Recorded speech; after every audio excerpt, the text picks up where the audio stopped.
कैसे हैं? मैं हूं आर के सुमन। आप देख रहे हैं समाचार विश्लेषण साइट को, जहां पर कि एक महाराष्ट्र सरकार की जो बेशर्मी है, जो एनसीपी के जो गृह मंत्री हैं वही जब बेशर्मी पर तुले हुए हैं, जब उनके खिलाफ में इतनी जानकारी जा रही है, तो वे किस प्रकार से उस पद पर बैठे हुए हैं, यह सोचने वाली बात है।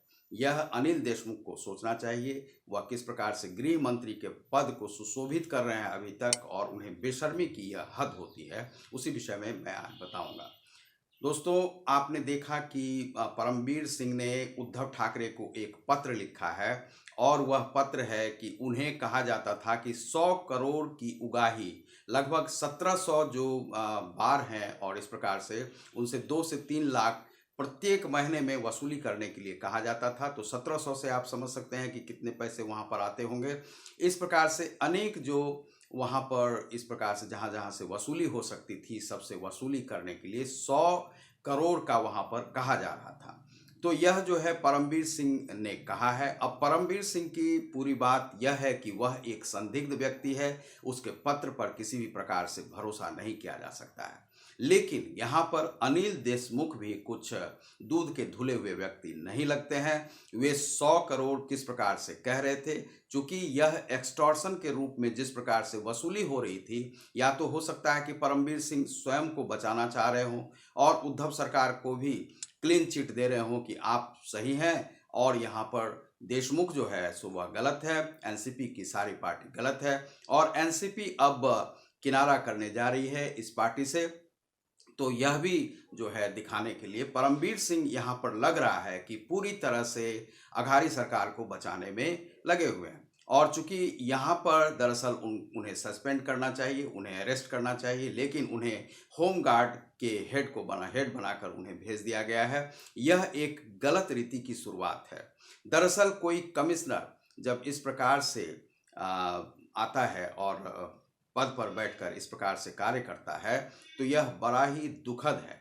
और यह कहा जा रहा है कि सचिन वाजे और परमवीर सिंह ही मिलकर इस प्रकार का जो है घाल घोटाला करते थे वहाँ पर महाराष्ट्र सरकार में। और इस प्रकार से बेशर्मी की यह हद है कि जब अनिल देशमुख के खिलाफ में इतने सारे सबूत मिल रहे हैं, सुशांत सिंह मामले में बार बार कहा जा रहा था कि वह वहाँ पर इस प्रकार से हुआ है, पुलिस की मिलीभगत है, तो उस समय में भी नहीं देखा गया था।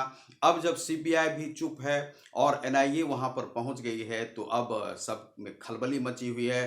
तो अनिल देशमुख ने अभी तक जो है जिम्मेदारी पूर्ण कोई वक्तव्य नहीं दिया है, उस पद को नहीं छोड़ा है, और इस प्रकार से कार्य करने वाले लोगों को यहाँ पर लोकतंत्र में किसी भी प्रकार का स्थान नहीं है। उन्हें अरेस्ट करके उनसे भी पूछताछ की जानी चाहिए, और वहाँ पर यदि किसी भी सरकार के बड़े से बड़े मंत्री भी हों तो उनसे भी पूछताछ अवश्य ही की जानी चाहिए, क्योंकि वे सभी यहाँ पर जो घोल घपाला है उसमें पड़े हुए हैं, और वहाँ पर नागरिकों का जो जीवन है बड़ा ही दुखद है।